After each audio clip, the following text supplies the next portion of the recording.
بسم اللہ الرحمن الرحیم۔ السلام علیکم صلی اللہ علیہ وآلہ وسلم۔ اللہ اپنی تدبیر میں مداخلت پسند نہیں کرتا، بے شک اس کی تدبیریں مضبوط ہیں۔ وہ اپنے معاملات بڑے لطیف اور غیر محسوس طریقے سے انجام دیتا ہے۔ یوسف علیہ السلام کو بادشاہی کا خواب دکھایا۔ باپ کو بھی پتہ چل گیا، ایک موجودہ نبی ہے تو دوسرا مستقبل کا نبی ہے، مگر دونوں کو ہوا نہیں لگنے دی کہ یہ کیسے ہوگا۔ خواب خوشی کا تھا مگر چکا غم کا چلا دیا۔ یوسف علیہ السلام 2 کلومیٹر دور کنویں میں پھینک دیے گئے اور کنویں میں موجود تھے۔ خوشبو نہیں آنے دی۔ اگر خوشبو آ گئی تو باپ ہے، رہ نہیں سکے گا، جا کر نکلوا لے گا، جبکہ بادشاہی کے لیے سفر اسی کنویں سے لکھا گیا تھا، لہٰذا ہر معاملہ کا انتظام اپنے ہاتھ میں رکھا ہے۔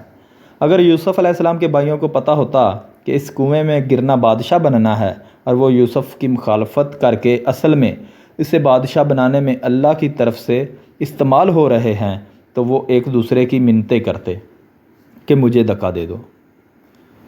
یوسف علیہ السلام عزیز کے گھر گئے تو نعمتوں بھرے ماحول سے اٹھا کر جیل میں ڈال دیا گیا کہ ان مع العسر یسرا۔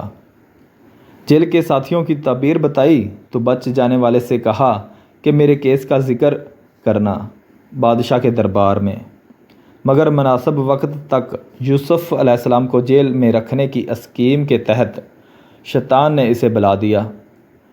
یوں شیطان بھی اللہ کی تدبیر کو نہ سمجھ سکا اور بطور ٹول استعمال ہو گیا۔ اگر اس وقت یوسف علیہ السلام کا ذکر ہو جاتا تو یوسف سوالی ہوتے، اور اللہ پاک کو یہ پسند نہیں تھا۔ اس کی اسکیم تدبیر میں بادشاہ کو سوالی بن کر آنا تھا، اور پھر بادشاہ کو خواب دکھا کر سوالی بنایا، اور یوسف علیہ السلام کی تعبیر نے ان کی عقل و دانش کا سکہ جما دیا۔ بادشاہ نے بلایا تو فرمایا میں باہر نہیں آؤں گا جب تک عورتوں والے کیس میں میری بے گناہی ثابت نہ ہو جائے۔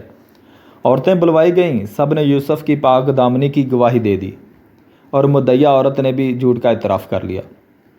قحط سالی کا خواب جو بادشاہ کو یوسف کے پاس لایا تھا، وہی قحط ہانک کر کے یوسف کے بھائیوں کو بھی ان کے دربار میں لے آیا اور دکھا دیا کہ یہ وہ بے بس معصوم بچہ ہے جسے تمہارے حسد نے بادشاہ بنا دیا۔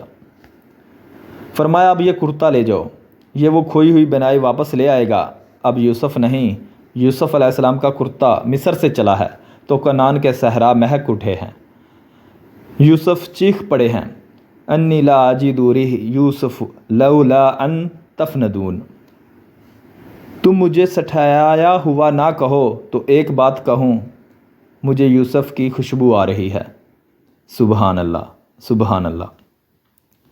جب اللہ پاک نہیں چاہتا تھا تو 2 کلومیٹر دور کے کنویں سے خبر نہیں آنے دی۔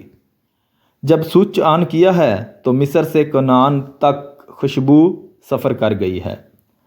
واللہ غالب علی امرہ ولکن اکثر الناس لا یعلمون۔